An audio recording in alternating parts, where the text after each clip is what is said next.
Hey folks, how's it going?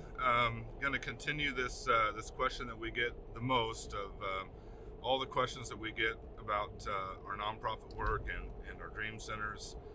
It's a question that comes from people who have been doing it for years and want to go to the next level. It's a question we get from people who are still in dream phase, dreaming about what they believe God's called them to do and how they're going to move forward. But the question basically and essentially is money and fundraising and how do you raise enough funds for your mission, for your ministry. How do you do all these things? And so I think at the Dream Center here in Phoenix and our affiliates and the work that we've done, I think the number one thing I would encourage you is to have what I call a diverse funding portfolio, and it simply means this: don't allow too much of your funding to come from purely one source. Now, that's easy to say after you've been doing that for a while. It's very hard to say I realize when you need the funding to get started, to get going. Um, we have 8 different funding streams at the Phoenix Dream Center and our affiliates across Arizona. We manage all 8 of those funding streams and funding sources differently. We have different teams managing the different funding sources and the revenue streams. And this is not something that we just arrived at one day. This is something we worked very hard to create, and as blasphemous as it might sound, to even say no to certain opportunities if it caused us to be super dependent on one source. And so, for example, one of our 8 funding streams is government work, government grants, government contracts, however you want to put it. We have a self-imposed internal limit mechanism of no more than 15%.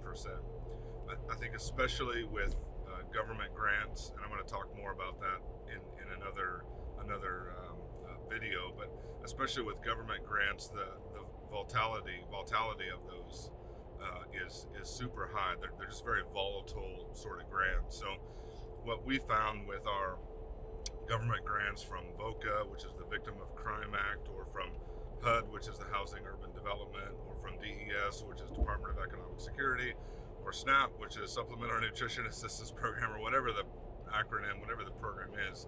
What we found is that these things are highly susceptible to election cycles. And so, for example, when the Trump administration came into um, office, a lot of our federal grants, and part of it was because there was a government shutdown. I don't know if you remember that. There was this little government shutdown period. Our grants were interrupted for 6 months. That's the nice word of saying interrupted. What it meant for us was we were paying payroll, running programs, money going out the door, and no revenue coming in from these government contracts for 6 months. And so all told, our worst sort of tally, we were over a $500,000 juggling in the air. And so here was the thing: you couldn't really like lay the people off and cancel the program, because then you're not going to be able to bill and reimburse for the program later. But in the same spot, you had to like basically do fundraising on behalf of the government's deficit. I mean, it just really volatile.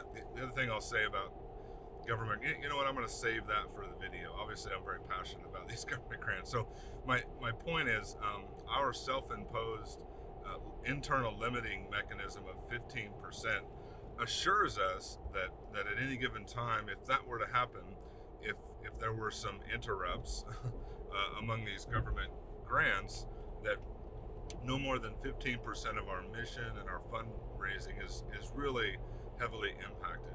Now, if we'd have had a whole program, everything dependent on that 15%, imagine that, then we'd have been over $1.5 million, almost $1.8 million, just up in the air trying to figure out where that money's coming from. So it's not doable for us. So we have 8 different revenue streams, 8 different funding streams that we manage differently, cultivate differently.